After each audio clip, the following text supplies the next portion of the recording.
Hey everyone, welcome to the podcast, Bone Bootcamp with Sarah Purcell. I'm your host, Sarah. This podcast, my newsletter, and all of my programs are designed to help women approach aging with confidence and courage. I'm specifically focused on bone growth promotion and skeleton-safe movements in Bone Bootcamp, the course, and Short and Sweet with Sarah, the membership. In this podcast, I strive to bring you all the most current information on living your best life as you age. Let's get on with today's episode. Hi, and welcome to Bone Bootcamp with Sarah Purcell. Today I have a very special guest, Irma Jennings. She has a website that I know you will love, Food for Healthy Bones. I really found a lot of calm and relief when I was introduced to Irma through a mutual business friend. I watched a YouTube of hers on outfitting your pantry to support your quest for better nutrition for osteoporosis, and it's been a love affair ever since. She does really good, sound, logical, educated work. So with no further ado, here is Irma Jennings. Hi, Sarah. Thank you so much. It's really kind of you to welcome me to your group. And I want to tell everybody that my Skelly, who's with me and everyone, had a fall right before the call. And it was her DEXA test because she did not break a bone. She did lose a tooth because she went for a face plant. But that's Skelly, and I'm Irma, so lovely to meet everybody. Great. So, Irma, can you tell us a little bit about what our viewers will find and listeners will find when they go to your website, Food for Healthy Bones? Okay, I've been blogging for about 11 years on Food for Healthy Bones. I do that once a month.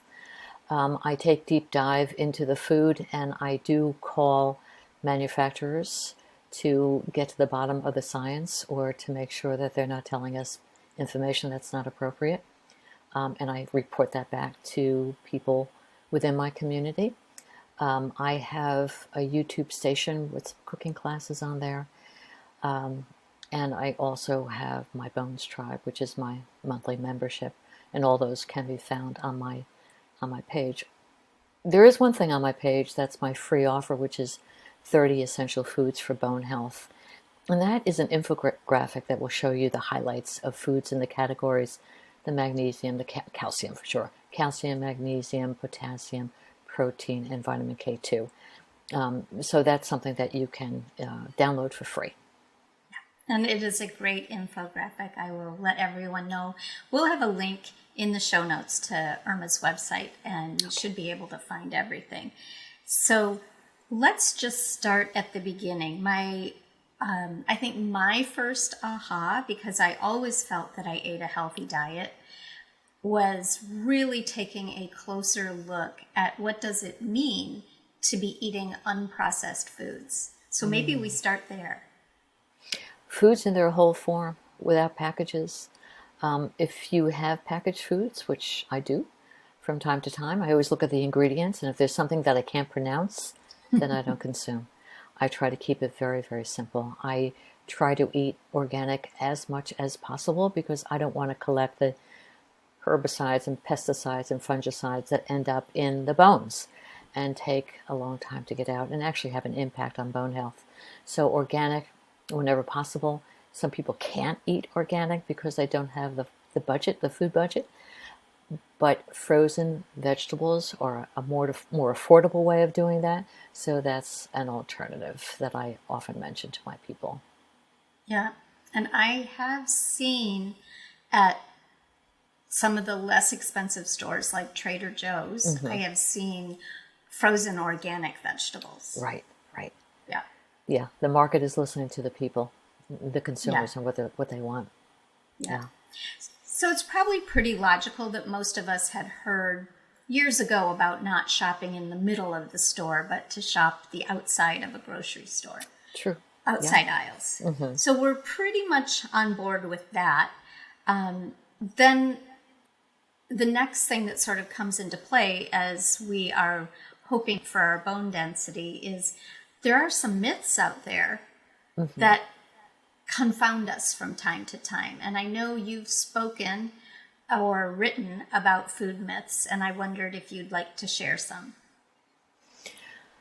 Oh, I guess one of the biggest food myths is that we need milk for our bones. And Mm-hmm. a lot of people can't take milk because they don't have the lactase, the enzyme that breaks down the sugar in milk, but they can eat fermented cheeses, which is interesting. So if you Yeah. can take in cheese and you don't have any bloating issue, because ultimately the body is data. Your body will tell you when something isn't working. And Right. it's really, really, really important to listen to that versus saying, "Oh no, it's just my stomach." Well, yeah, it is. But if you have gas, if you're burping, if you have GERD, if you're constipated or have diarrhea, your body is telling you something is not working. So getting back to the milk myth, there's a it's such a big story. But what Yeah. I try to emphasize that we've been sold that we need white. So we need Mm-hmm. white for our cereal, white for our coffee. And some people can take it, some people can't. Milk tends to be high in acid, so that is one of the issues. So, what's the Mm-hmm. workaround? That's what I always look at. What other Yeah, options are there? absolutely. And what I was sharing with you before the call, Yeah. Sarah, is that I do drink coffee. I drink half calf and half decaffeinated. I actually put a formula together with my buddy. We put in some mushrooms and a little touch of cayenne pepper and a little bit of cacao, a little bit of cinnamon, and make this sort of very special Sounds drink. glorious. It's Yeah. glorious. And then I use my magic bullet and I put in this product, which is called Layered. Is it reversed? Oh, I So can it's see it. you can see it. Layered. Okay, Layered, and it's a coconut-based creamer. It is fortified with calcium, so 1 tablespoon will give you 74 milligrams of calcium. I also put into that coffee collagen, type 1 collagen. Collagen that I consume is Dr. McCormick's collagen. He's done some research on the product, and this particular collagen allows the collagen to actually get beyond the lining of the stomach, 10% of it, Mm-hmm. that actually goes into the bones to support the osteoblasts. Right. So And I'm happy with that. that is one of the problems with a lot of the collagen. Right. It doesn't get in there. It does the skin and the nails, whatever. And then I also use his whey protein. This is goat whey. And it's high in potassium, which we need for our bones, and also high Right. in calcium. So those are my alternatives to white. Or if I'm not into that, I'll drink a cup of green tea, which is just absolutely fabulous. I love green tea. Yeah, And yeah. I loved your blog post on how to use the ritual also to get a 2-for-1. You get your de-stressing, which And is great. and that's a really good point, the ritual, because when we think about bone health and we think, well, what are we going to eat? My first question is, how do you eat? Yeah. And because so many of us are on the run, grab and Mm-hmm. go. I mean, that's what our culture is teaching us. It's okay to grab and go. Just take it and eat on the run. I used to live in New York City and I saw people regularly on their cell phone with their frappuccino and their Yeah. bagel, talking and walking and eating and drinking. And I thought, Right. that's not good. So Right. can we afford to give ourselves the luxury of mindful eating? And what that means is allowing the whole system to come into place so that you're opening up all of your senses, your eyes, your nose, you're smelling the food, you're looking. When you look at the food before you consume it, your mouth starts filling up with saliva. And then the Yes. enzymes come into the mouth to get ready to digest the carbohydrates. And then we chew. So we're using everything, and the stomach is saying, thank you for chewing the food, so now I can digest it properly. These little steps, I ask my clients to eat 1 meal a day in a mindful way. Set a table, take the containered food, put it in a nice plate, only takes a second, and maybe light a candle and sit there and do nothing else. No multitasking, no email, Right. let me just check, no cell phone conversation, just be with the experience. That lends itself to so much information that the body is willing to share. It's really Right. fascinating. Right. That is fabulous. I'm so happy to hear that. So when we talked about when you just mentioned that you have products that are fortified with calcium, can we talk a little bit about what type of calcium it is and what do you recommend? I like to get my calcium from food. Mm-hmm. This particular calcium is from marine algae in Okay. the Laird product, Okay. Which is awesome. which is, yeah, that's pretty Yeah. awesome. So your question was as far So as fortifying so food? you're yes. I guess what I'm saying is always stayed away from fortified foods like orange juice with calcium in them because it's likely that it's not. It's the cheapest form of calcium they could get. Right. So obviously you have high confidence in this product and that calcium will be absorbable. I do. So the marine algae is a good source. Right. The calcium that's typically fortified in foods is calcium carbonate. That is the least expensive calcium, most difficult to absorb, and people don't know why they have a bellyache afterwards because they don't have enough stomach acid to absorb it, to break it down. Right. The And problem with the orange juice is that we're drinking pure sugar, yeah, and we think that we're getting our calcium. So always best to yeah, eat an orange. you're right. Right. And I personally know that in my family, my sisters and I do not do well with calcium carbonate. Right. And we discovered and we actually ended up going on an elimination diet all at the same time. Fantastic. And discovered there's some familial common irritating foods. What was really fascinating was we responded with different sources for the site of the inflammation. Yeah. Isn't that amazing? Yeah. So my younger sister would get asthma and her sinuses would inflame and clog up. And I would get headaches and throbbing eyes. And my younger sister and my older sister would get bloating. And All did different. and were you aware of that before you did the elimination diet? No. So that's a beautifully brave thing to do. How long did you do it for? Oh gosh. I mean we started with Whole30. And I would say, but the extended process of adding food back in and then backing off if you've had a problem.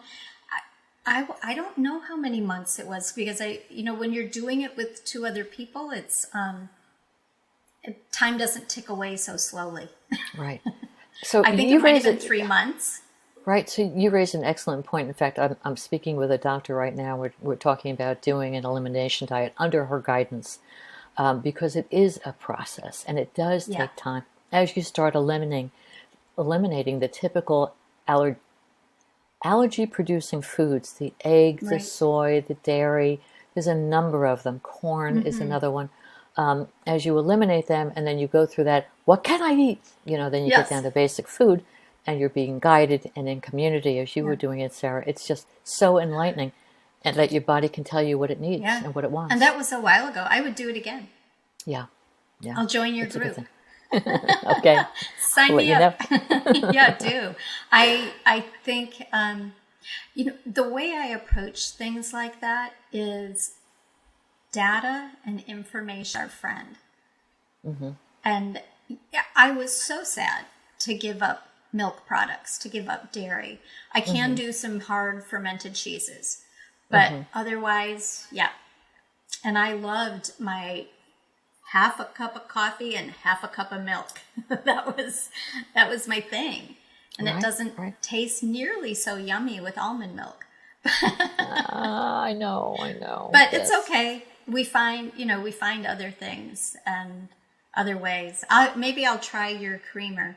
I have found an almond milk that I really like. It's MALK, and it doesn't have all kinds of nasty gums and weird things in it. That strange seaweed, the carrageenan. Yeah. It's important to look at the labels, and some people don't want to look at labels because they just want convenience. And so my approach is just how to improve, not to eliminate completely, how to squeeze out by improving. So I have people that either don't like to eat or don't know what to eat. So I slowly introduce different kind of foods. So example, I will have the majority of my people say to me, I would say 100%. I eat really well, Irma. And I said, okay, tell me what you have for lunch. Every day I have a spinach salad. And I said, well, that's a problem because spinach is high in oxalates and you're eating the same thing. So your microbiome is not being tested by having a variety of foods. So if you're going to have a salad, a better choice would be romaine lettuce and arugula. Those are lower in oxalates. They're more easily absorbed. They have calcium in it. But it's the rotation. It's not saying no more spinach. It's saying how can we do it in a way that rotates? And then, what about protein? Women typically don't get enough protein. And from my perspective, for what I understand, what I need for me, and everyone's different. When I interviewed my functional doctor, she takes her weight in grams of protein. So she's 135 pounds. She takes 135 grams of protein a day. It's a lot. And she's a vegetarian. And she does it. Good for her. Well, it's almost unheard of because it's like, oh no, that can't be done.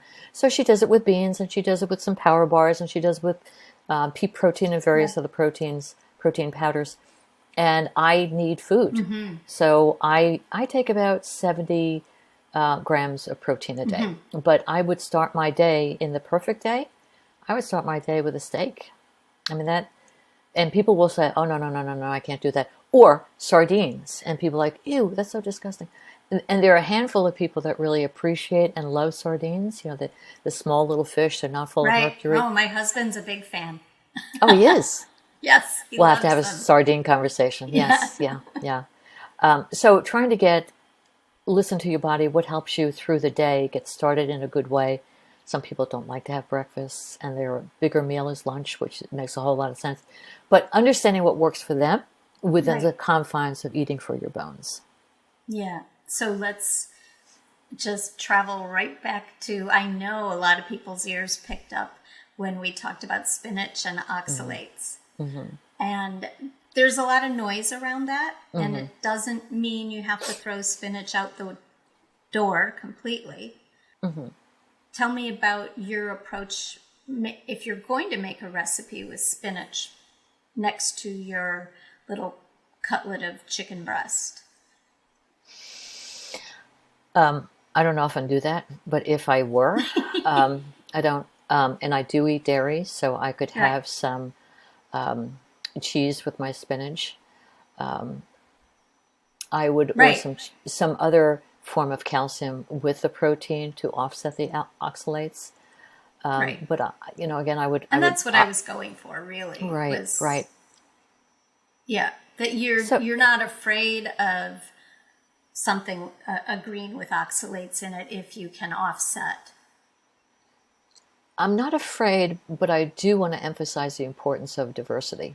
Right. And diversify your food portfolio is key for your gut health. And not to get bogged down in the latest, oh my God, I can't have. Because once we start going into that space, then we get frozen and we go back to old behaviors of, let me just grab something. Right. I've gotcha. And vitamin D is the other hot topic. What are your thoughts on how you get your vitamin D if you aren't? I'm in Florida, so it's not that hard for me, but let's talk about most people and vitamin D. What are your recommendations? Well, you can get it from food. From food and from outside. You have to be at the right time, right amount of exposure. It's a science. And some people just gravitate naturally to a vitamin D supplement, which is what I do. I take 5,000 milligrams 5,000 international units of vitamin D in a capsule. Some people have the receptor that doesn't take in vitamin D, so they really have to wiggle that around and find another form of vitamin D that they can take that will move their numbers up. So we're looking for about 45. It's Ng per ml is the measure in the United States. So we're looking for that between 45 and 50, 55. The functional world is a higher number for vitamin D, as high as 70.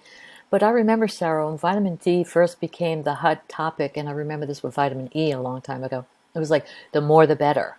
Right. And that ultimately causes problems because it causes problems with the whole calcium absorption. And the body is a miracle. And when we start isolating one particular thing because more is better, everything gets thrown off course. So Right. what I do is I get my vitamin D tested, which is not an easy thing to do because some doctors won't do it. And it depends on insurance. I'm on Medicare. Medicare will only cover vitamin D if the doctor knows how to write the script properly. Goodness. So, yes. Who knew? Who knew? I went to Quest. Vitamin D is a very inexpensive test. I went to Quest Diagnostic, which is a lab, and they said, your doctor wrote it wrong, so it will cost you $244. I said, I'm not going to do that out of pocket. And Life Extension, which is a supplement company that also offers blood work, it does go to LabCorp. It's a different lab. I mean, we really have to be aware of all this stuff when we're measuring. Quest is the best for vitamin D, but if you go to LabCorp, you'll get a sense, the movement of your vitamin D. So I will get it once with a script that's covered, and then I'll pay out of pocket $44 to get it covered. Again, I know that it's a different lab, but I'll get a sense to make sure that my 5,000 IUs are giving me between 40 and 50 NGs per ml. Every 1,000 increment in a supplement, and I'm not a supplement person, but I could share this, every 1,000 increment brings your number up 10. So if you go from 4,000 IUs to 5,000 IUs, you were at 35. That typically will bring you up to 45. Does that make sense? Gotcha. It does make sense. Yeah. Okay. And that's a world I haven't dabbled into much because of where I live. Right. But I did used to supplement when I lived in Chicago. Do you use sunscreen? Yeah, I do. My lighting in here is a little tony, so I look a lot redder than I am. But yeah, I do. There's definite melanoma in my family. I've never had anything, so I wear a very heavy sunscreen, but then nothing when I'm in the house. Right. So you're not getting any vitamin D if you're doing the sunscreen. Oh, I go outside in the morning to walk my dog with no sunscreen. Okay. So I walk the dog with no sunscreen. So it depends, what I understand, it depends on the height of the sun in the sky. Yeah. Right? It should be overhead is when you can get the vitamin D. Yeah. Okay. Yeah. So different, in the middle of winter, it's still much closer to overhead here. Oh. I mean, there's so many good things about Florida. Yeah. Yeah. It's just a little bit different. But I've been doing my levels as you have, funny enough, using Life Extensions. Oh, you have? Right, because you can order it yourself. So it's a beautiful thing about the free market, because if the demand is there, but the medical industry is saying no, and you want to say yes, because you want to track your own. One thing that I have my people do is track their DEXA report and their trabecular bone score and their blood work and their vitamin D level. Right. Because then you can go into your doctor and say, here are my numbers. What do you think? What should we tweak? Right. Yeah. And then you become a partner with your doctor versus being a student and being lectured to. Right. Exactly. We don't like that. Right. So after vitamin D and calcium, we've mentioned some of the other things, but one of the things you and I talked about beforehand. Yes. So clink, clink. You were the one who told me about this. It's really pretty interesting in terms of the magnesium. I mean, naturally, it's really cool. Yes. Tell our viewers and listeners a little bit about the water, because they can't see it. Some of them, many of them. So the name of the water is Gerolsteiner. That's Gerolsteiner. And it's a sparkling mineral water. So mineral water takes the minerals from the earth versus a spring water that takes the elements from the spring. This is actually from the earth, where you get a higher dosage of minerals. And so this is very high in calcium and very high in magnesium. And it is a delicious water. So it's a fizzy water. Some people don't like fizzy waters. I do. I find it to be thirst quenching. I don't drink it cold because my stomach does not like cold. So I drink it at room temperature. And I decorate it with a little lemon or lime or fresh mint or whatever. Or I just drink it plain. I drink a bottle a day. So this bottle is 750 milliliters. And I drink one of these a day. That's me. That helps me flush things out, move things through. Yeah. Yeah, it's good. I drink a half a bottle a day. Okay. I've got a whole list of things I'm drinking. I've got my homemade kombucha, this water, my lemon water. Yeah, so starting the day with lemon water is a great way to get your body ready for the day. It alkalizes the body. People say, oh no, it hurts the enamel. I had a dentist, I interviewed my dentist who's just a brainiac. He said, no, absolutely not. What you do is you brush your teeth in the morning first, you drink your lemon water, and then you swish your mouth out if you have any concerns of ruining your enamel. But it's a great way to get in water and also a wonderful way to get your body in more of an alkaline position. So that brings up a little bone of contention. Okay, great. There are a few people out there who are blogging about the fact that we are all wrong. You mean about the acid alkaline? Right. So can you definitively explain that a fruit, like which is acidic to taste, can alkalize your body? So it converts, that it lays down an alkaline ash. And it's very simple. It tastes acidic, and it goes in and it converts. So, that's the thing about our body. We convert. Right. We convert vitamin D on the skin with cholesterol. The sun hits the skin, the cholesterol turns into vitamin D. It's a magical place, that this suitcase of life that we house, that we walk around with. We don't know what's going on. But, the bigger question about the acid-alkaline balance, which is a piece, and not everybody subscribes to that theory.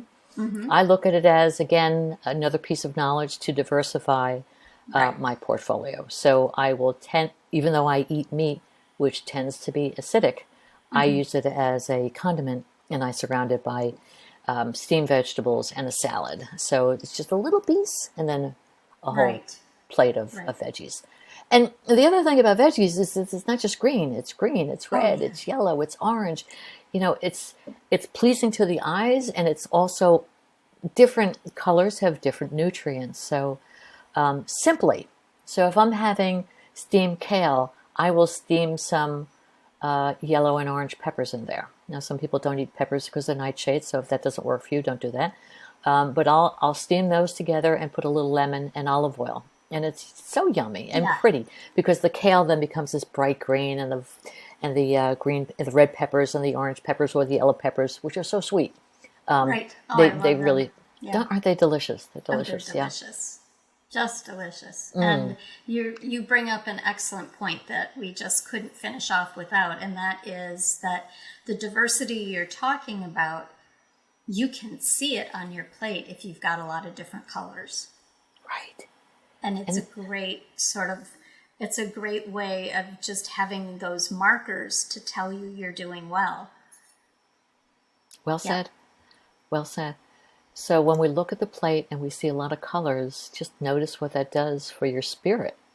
Right? Especially up in the Northeast, when we're having a horrible winter, cold winter, a lot of snow, and then to have some color on your plate and the white outside, it's a nice comparison or contrast. Yeah. Have you ever used Chronometer or any of? So for those that don't know, it's a way to measure your nutrient intake on a daily basis. Some people can't be bothered. I use it as a guideline to get to know what calcium and magnesium and potassium you're taking in. So you have to fill in. But the thing about this is that everything is a guesstimate, because we grow our food here. We don't have cows here, but we grow our vegetables, and we know the soil because we're composting. I used to live in New York City, but none of this stuff really made any sense to me. But now it's like, wow, how could I not do this? Right. So we know the quality of the soil, we know the seeds, where they're coming from, but that's our thing, and not everybody's going to be doing that. But as a result, when you go to measure something, so when I did that whole calcium oxalate chart, I used the USDA, and if you put in kale in the USDA, it gives you a number of different choices.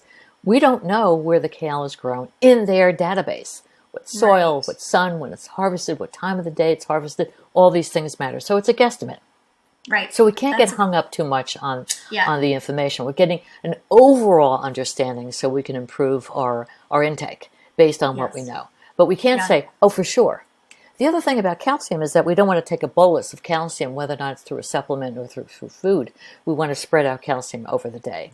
Yeah. So the most the body can absorb, depending on your gut health, is between 300 to 500 milligrams of calcium per serving. So when we're taking a supplement, and we've been told to take 1,200 milligrams of supplement if you're of a certain age, and you sit down, you're taking a calcium carbonate, one load, and it's like, oh, I don't feel good.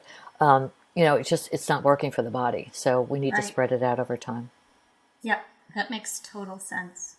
Well, this has been eye-opening, and just an additional fact, the thing that I found out, the biggest thing from Chronometer was I wasn't eating enough protein. Isn't that interesting? Yeah. And I thought I was. Right. So how did you change it? I make a little pea protein almond butter, and I put a little cacao in there. I make these little balls. I've measured them, and so I know that I'm getting that deficit that I have. I can get it with that little, just having one of those as a mid-morning pick-me-up. Isn't that great? You figured it out. Yeah. And that's the beautiful thing about that app, is that if you have a deficit, how can I do it quickly? I mean, I'll do it with some sardines, where you'll do it with those little balls. It's great. It's what works for us. I'm working on the sardines. I'm trying to create a mustard sauce that will make me just love my sardines. So I'm trying. I'm not there yet.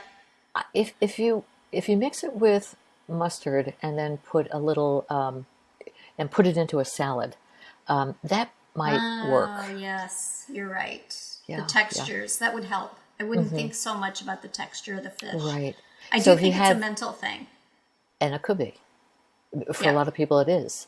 I mean, I eat natto and people are like, what are you, crazy? Because it's gooey, it's stretchy, it has slime. It's slime. I mean, Japan, slime equals health.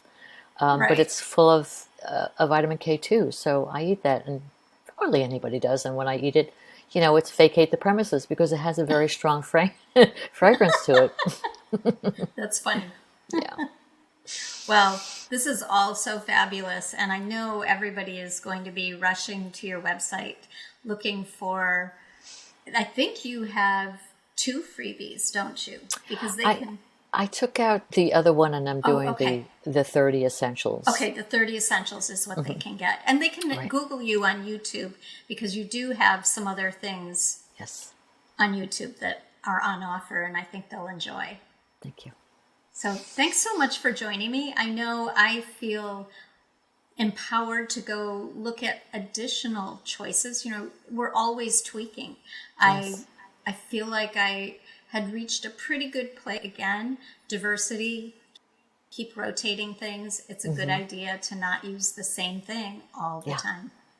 So such a pleasure, Sarah. Me. It's been you're a pleasure. welcome. It really has. I've enjoyed it, and I'm going to go look in my pantry right now. Okay. Bye, everybody. Take care. Bye-bye. Bye. Thank you for listening to the Bone Bootcamp podcast. I hope you enjoyed this episode. If you're loving the podcast, please subscribe. Also, share with a friend. I would really appreciate it. And if you're inspired, a really helpful thing to do is leave a review on iTunes or Spotify. Thank you again for joining me. See you in the next episode.